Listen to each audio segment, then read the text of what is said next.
Hey, mga ka-Knicks basketball, pag-usapan natin ang mga nangyari sa dikdikang laro ng New York Knicks at San Antonio Spurs sa Game 1 ng NBA Finals. Sa pagpasok ng first quarter ay unang nakascore ang Knicks sa pamamagitan ng tres ni Brunson, pero agad din bumawi si Wemby ng isang fadeaway jumper kontra kay Cat. Naging dikit lang ang unang mga minuto ng laro dahil sa magandang depensa ng magkabilang koponan, pareho silang hirap makakuha ng basket. Habang nagpapatuloy ang mahigpit na laban, ay ipinasok si Harper galing sa bench at agad gumawa ng impact sa pamamagitan ng magkakasunod na puntos para makakuha ng first double-digit lead sa score na 17-27. Pero nakasagot naman ng puntos ang Knicks sa isang tip-in ni Bridges para maibaba sa 8 ang lamang.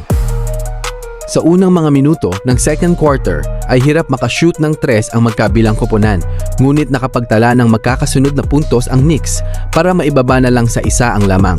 Habang si Brunson ay nag-init na rin at nakapagtala din ng 8 straight points para makuha ang 1 puntos na lamang. Sa pagtatapos ng second quarter ay nagkaroon ng shootout sa tres ang magkabilang koponan.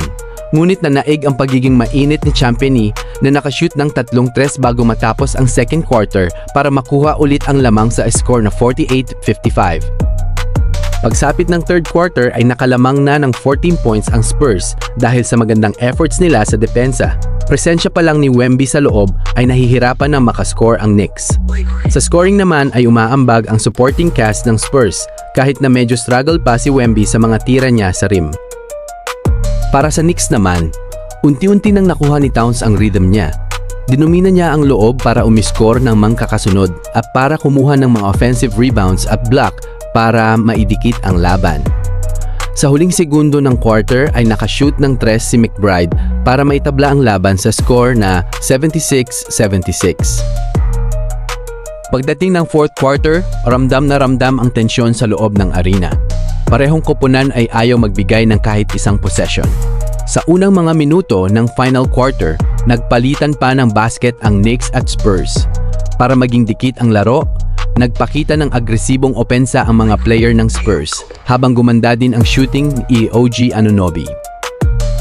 Ngunit pagdating sa kalagitnaan ng quarter, dito nagsimulang kunin ng Knicks ang momentum, sunod-sunod na mid-range jumpers at drives ni Brunson.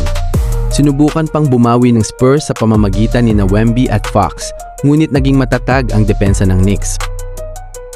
Pagdating sa uling minuto ng laban, isang clutch jumper at 3 points ni Jalen Brunson ang tuluyang nagpalayo sa Knicks.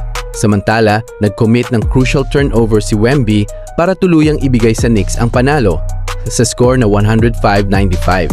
Pinangunahan ni Brunson ang Knicks na umiscore ng 30 points at tinulungan naman siya ng double-double na performance ni Cat na may 18 points at 12 rebounds. Para sa Spurs naman ay tahimik na 26 points at 12 rebounds para kay Wemby dahil sa hindi magandang shooting percentage.